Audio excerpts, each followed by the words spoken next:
folks, welcome back to Nostalgianomics. Let's talk.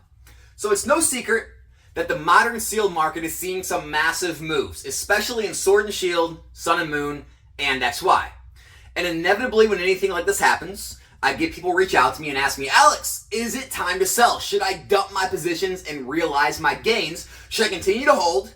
Or should I buy more? And if I do sell, where should I move that money? Should it just be in the new stuff? Put the money there, lock it up for another few years, and rinse and repeat. And so I thought we could talk a little bit about how to understand price trends, how to understand reading charts, how to understand the mentality and the psychology behind the average buyer out there, the average collector, the average investor, which everyone watching my channel, you know we're not average, and get an idea of how to navigate the market into a push, especially into a breakout. And so this advice is kind of universal. You can use it in stock market, crypto, Pokemon, other collectibles, other assets. But anytime you're seeing a surge like this, a breakout, it's usually not the best time to sell. And I'll tell you why in just a minute.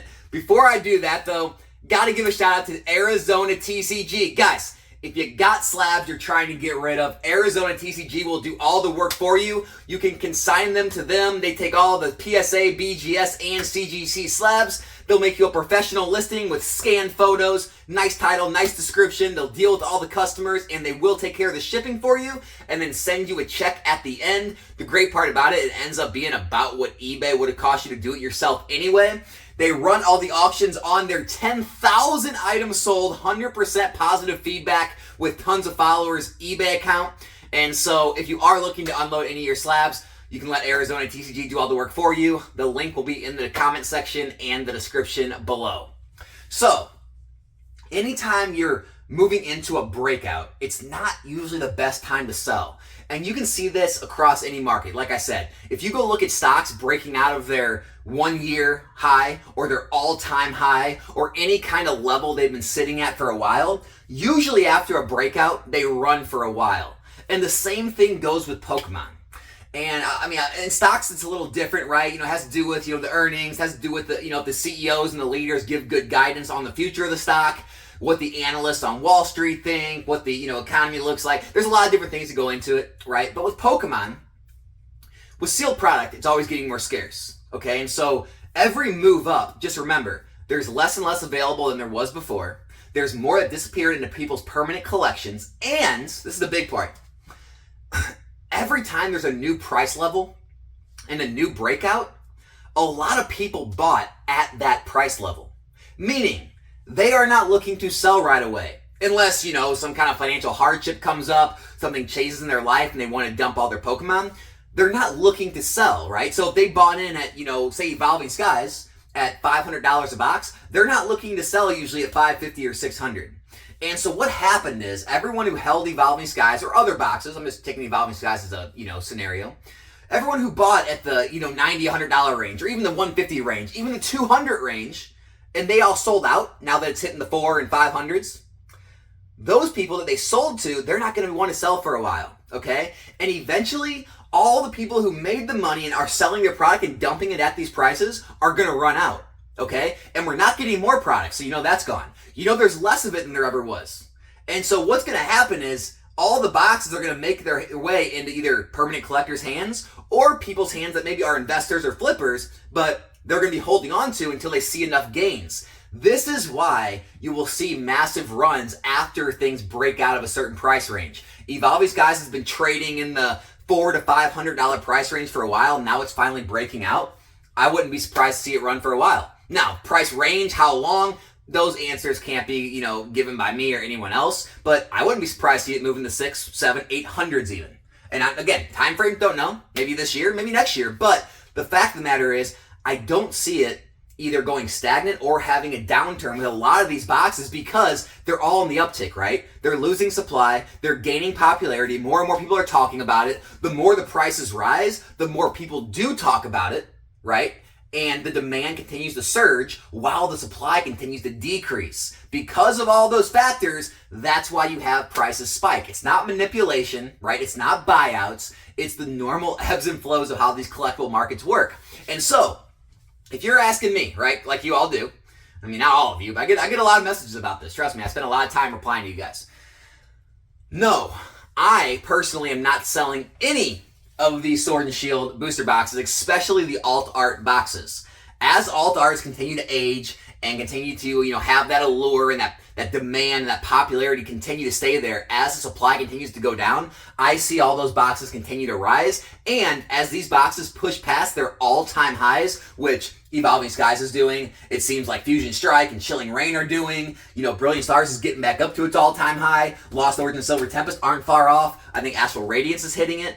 I mean, these boxes are hitting their all-time highs. When they break through that, so when they break through their all-time highs with more demand and maybe not more popularity than they were when they were first released, but enough popularity to sustain the limited supply that's left now, there's really no end in sight. I mean, we could see $200-300 boxes in Sword and Shield other than Evolving Skies, Base Set, and Rebel Clash here very shortly.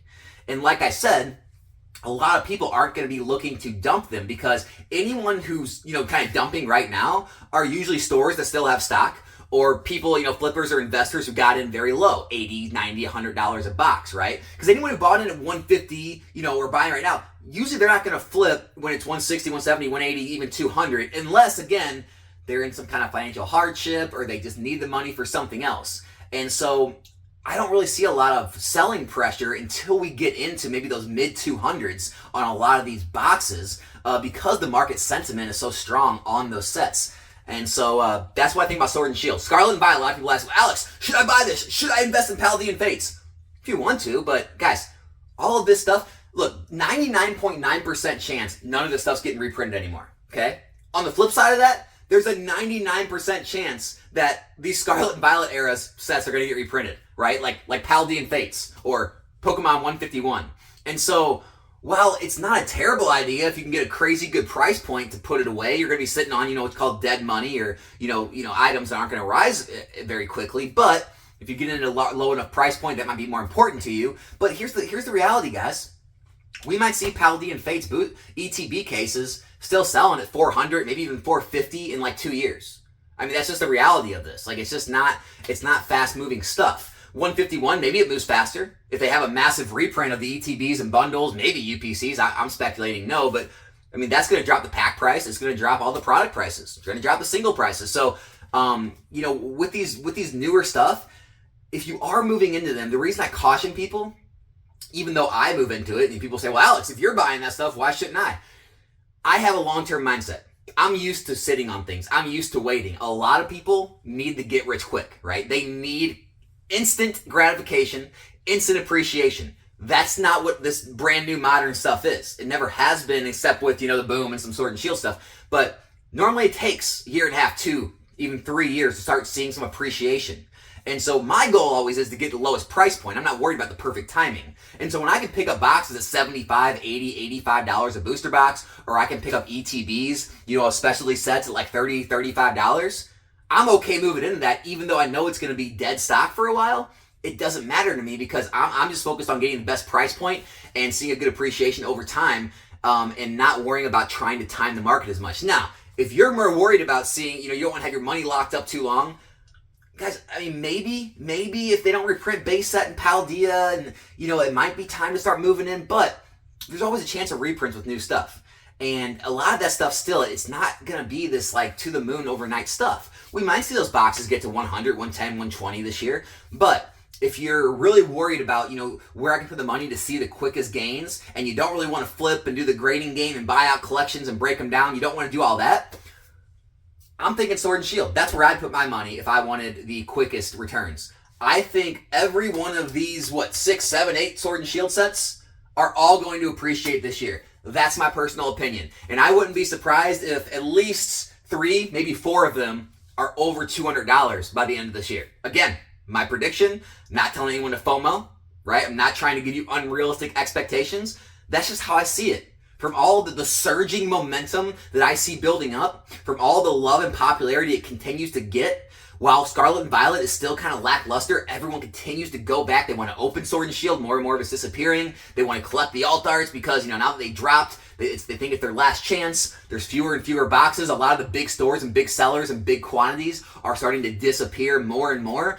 And as that happens, right, it draws the attentions of other YouTubers, right? And they start making videos of it. And it draws the attention of collectors and other investors. And it just becomes a self-fulfilling prophecy. I talk about it all the time. All that together with the reducing supply and increasing demand, it just pushes the prices higher. And like I said, anyone buying in right now to add to their inventory, they're not selling when it goes up to $180, $200 a box, even probably $220. They're waiting to the mid 200s or $300. And because of that, I just don't see a lot of selling pressure until we hit those prices. But again, this is just one man's opinion. Just a guy in his closet talking about Pokemon. So take it for what you will, but that's my answer to everyone asking me about the Sword and Shield era stuff, about the Scarlet and Violet era stuff. Scarlet and Violet, I think you got time. If you're like me and just want good price points, no, I don't think we'll see a lot of these booster boxes in the 80s still by the end of the year and next year. And so if you're worried about price point like I am, you can get in. I think a lot of these Sword and Shield sets, we're never going to see these prices again on them. We're not going to get any more reprints, and it's too popular. That's all I got, guys. Subscribe to the channel if you're not yet. Hope you enjoyed the video. Let me know in the comments. I'm out.